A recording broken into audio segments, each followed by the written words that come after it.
So in this video, we are going to talk about crafting and what you should do, or at least my suggestions as a Brewmaster player. And this is mostly going to be revolved around Mythic Plus.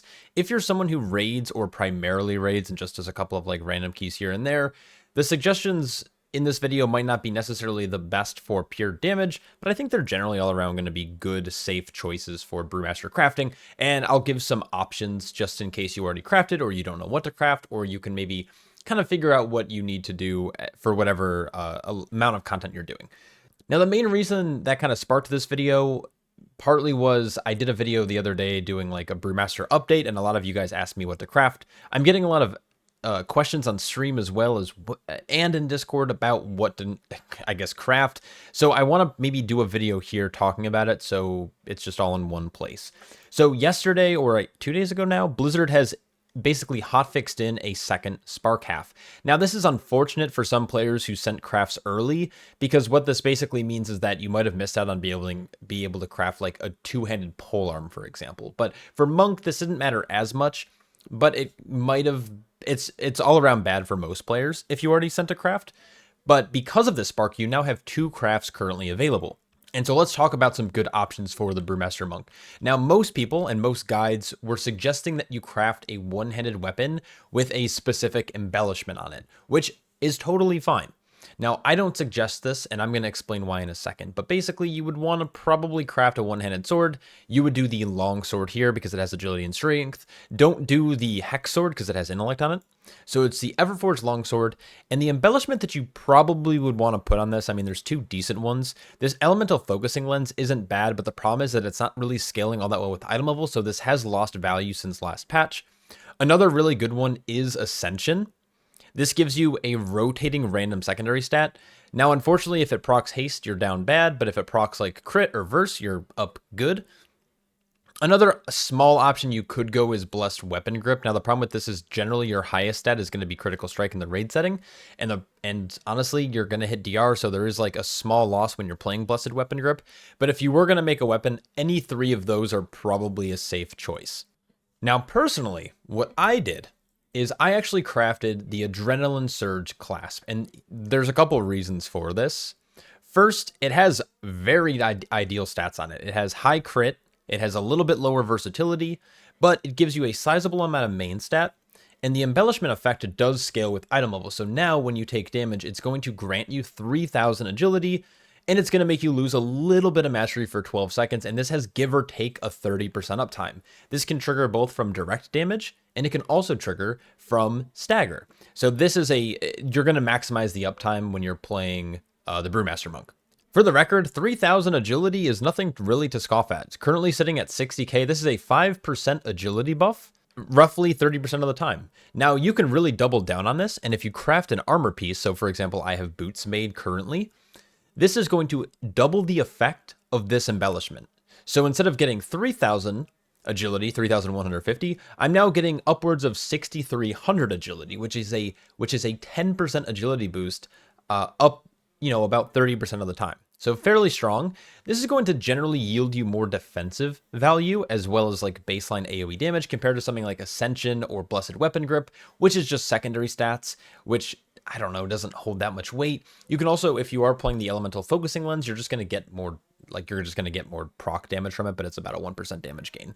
So I really, really suggest running this. Now, another reason why this is really good is, and this might sound like weird cope this early on in the patch, but if you ever happen to have a really bad vault, let's say you open up your weekly vault and there's just nothing. Let's say maybe you're not doing the highest mythic keys, maybe you're working on this as an alt. You can take some sockets and you can add this to your belt. So it kind of gives you this little fallback just in case you have a bad belt. You can actually just add an SAD to it and give it a gem. And adding a gem is at least some bit of a power gain compared to just taking gold or crest that you maybe don't need. So that's why I recommend creating a belt. The Adrenaline Surge Clasp to be specific, not just any random belt. So there's 2 crafts potentially that you can go. If you're going for pure damage, I recommend making a weapon. Now, the other reason I didn't make a weapon personally myself is because, well, I don't think by the end of the patch you're going to be using your crafted weapon. I mean, this obviously is based on, player preference as well as player RNG, depending on what kind of loot you get. But let's take a look at the dungeon pool or the mythic pool, the raid pool, and kind of look at what you want to run. Now, if you're someone like me or someone who raids in a high mythic guild, chances are you probably want the weapon off of Muggsy. Now, this is a long way away for most players on the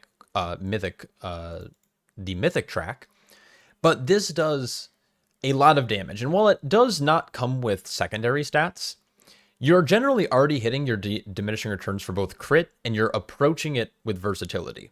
So this is a really solid option.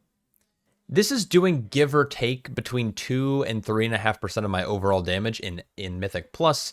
In Raid, it can be doing higher or lower just depending on like proc rates.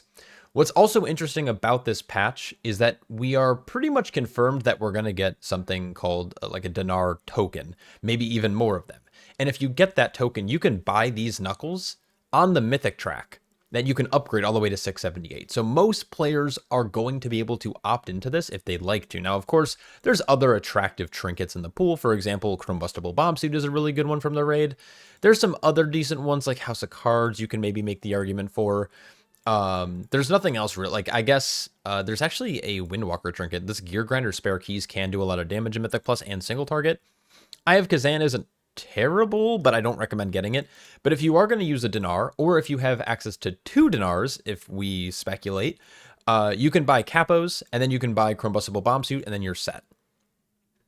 And because we have capos, you're not going to necessarily, you're going to want another weapon here, and this is going to fill in secondary stats, or you're going to just use the highest item level weapon you can get. So if you get a one hand from your vault, there's a lot of really good ones out there. Of course, there's some from the raid. There's actually one off of the second raid boss, and this is probably going to be puggable by a lot of groups down the road. But you have crowd favorite, which is, again, Haste Verse. Very strong weapon for the Brewmaster Monk. In Priory of the Sacred Flame, you have Starforged Seraph's Mace, which is critical strike and versatility, your 2 best stats.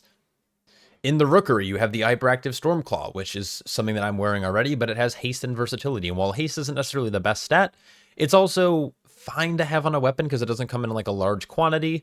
There are some other good polearms from, the dungeons, but nothing that's like perfectly best in slot. But because you can get it from the Mythic Vault, and because the second boss of the raid on Mythic Track offers a high versatility weapon, I think that dual wielding is going to end up being better in the long run. And if you can farm these items, essentially, you don't need to craft because your crafted item is going to get replaced. And that's really the reason why I don't necessarily recommend crafting a weapon, because it doesn't have longevity compared to something like a belt.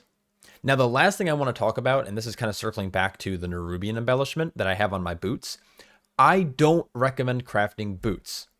The reason I crafted boots is because this is a temporary piece for myself, but your best in slot boots come from the Catalyst, which is super convenient, right? The boots that we get from the Catalyst, so you can farm any boot on Mythic Track. It can come from your vault, it can come from Mythic Raid. You slot these into the Catalyst. I have Hero Track ones. They are high versatility with low crit. You're already hitting your critical strike diminishing return pretty early. You can then catalyze any boots you want, but there are not good bracers.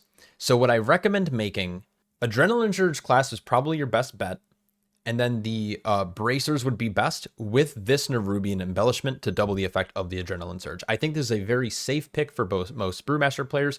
Again, if you're someone who does Sims, you theory craft, or you're watching other players, I know like someone like Equinox might craft something a little bit out of the ordinary. Mordrum might craft something a little bit out of the ordinary. But I would say for the general player base, Adrenaline Surge Clasp with the Neriubian embellishment on an armor piece that you're not easily able to obtain is a safe choice. A big reason why I like catalyzing the boots as well is that the first boss of Mythic drops leather boots on the Mythic track. So you can catalyze these down the road once you have your Mythic tier, and you're going to be all set. So just to, again, once again, I'm just summarizing. Craft Adrenaline Surge Clasp if you can. You can do a weapon if you want a temporary gain or you don't see yourself being able to easily farm Mythic weapons or Capo's Knuckles, for example. And then after that, possibly bracers with critical strike and versatility on it. But again, it depends on your current stat distribution. And then after that, we aren't really going to be crafting all that much. You might end up crafting a ring in the late future. You might end up crafting a neck in the late future, even though this item does exist, the flickering glow torch, glow torque, I guess.